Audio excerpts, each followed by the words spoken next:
Olá a todos e todas.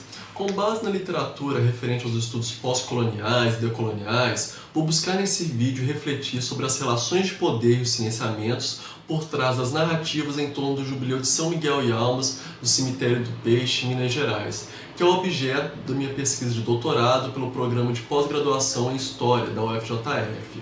A produção intelectual em torno dos estudos pós-coloniais e dos Subaltern Studies propõe uma ruptura com aqueles modelos historiográficos que buscam uma verdade inequívoca, uma ruptura com aqueles modelos que defendem a história única. Os estudos pós-coloniais evidenciam que as narrativas são um movimento ativo, ligado a um processo de negociação do poder, observando que as relações de poder são extremamente desiguais, presentes tanto na esfera social, econômica, política e cultural.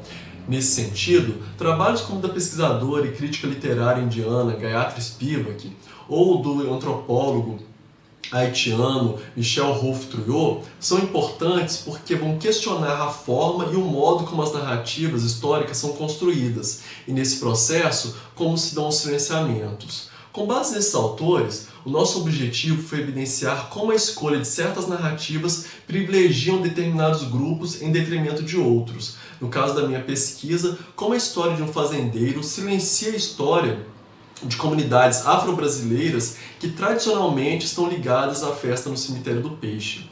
O Cemitério do Peixe é um vilarejo que pertence à cidade de Conceição do Mato Dentro e um local que recebe uma peregrinação anual pelo menos desde meados do século XIX, mas acredito que possivelmente é ainda mais antiga.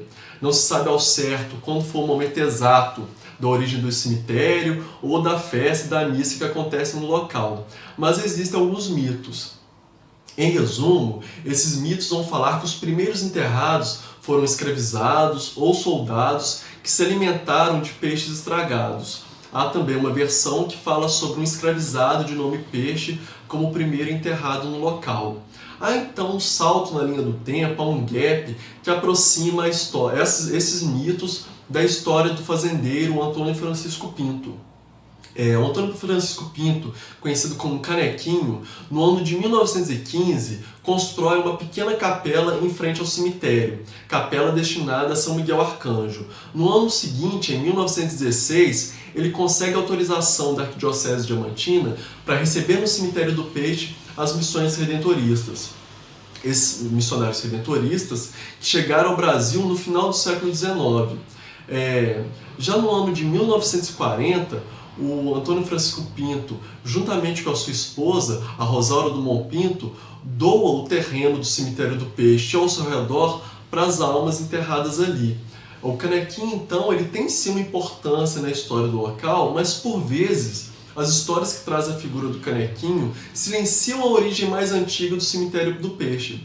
Por exemplo, o Canequinho ele é chamado por muitos, é conhecido como fundador do Cemitério do Peixe. Então, dessa forma, essas narrativas silenciam a história da população que tradicionalmente frequenta a festa, que são comunidades rurais compostas em sua maioria por uma população afro-brasileira. Então, quais são os dados que nos ajudam a pensar nesse silenciamento?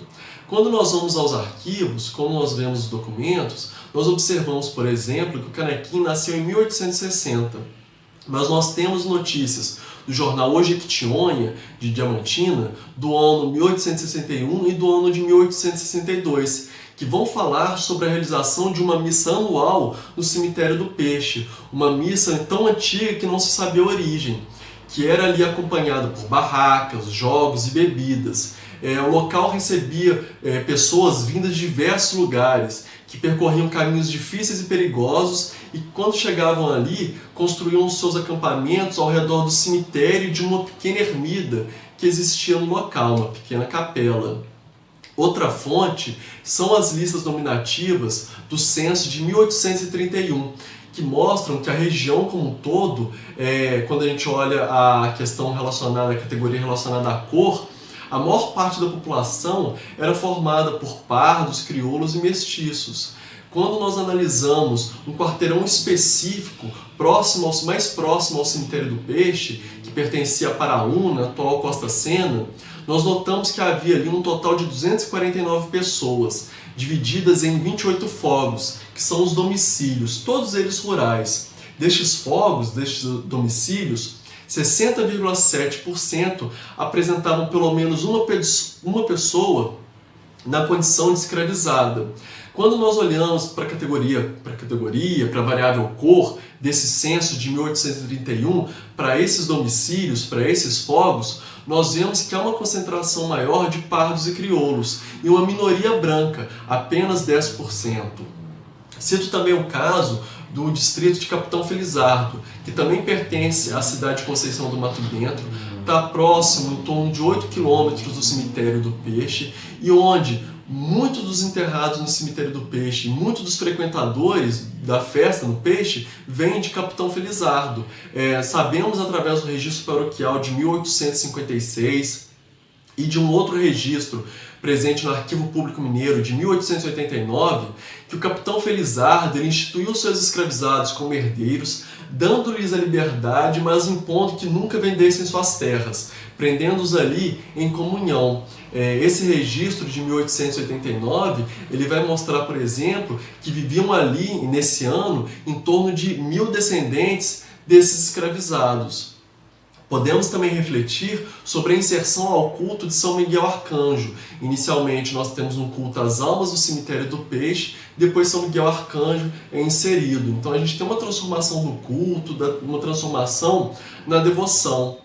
Então, dessa forma, essas ideias vão ser ainda mais desenvolvidas na tese de doutorado, mas elas são importantes para nós podermos pensar nas narrativas, como elas são construídas e como determinadas escolhas privilegiam alguns grupos em detrimento de outros. O Jubileu de São Miguel e Almas no Cemitério do Peixe é uma festa com fortes características étnicas e ligadas ao território.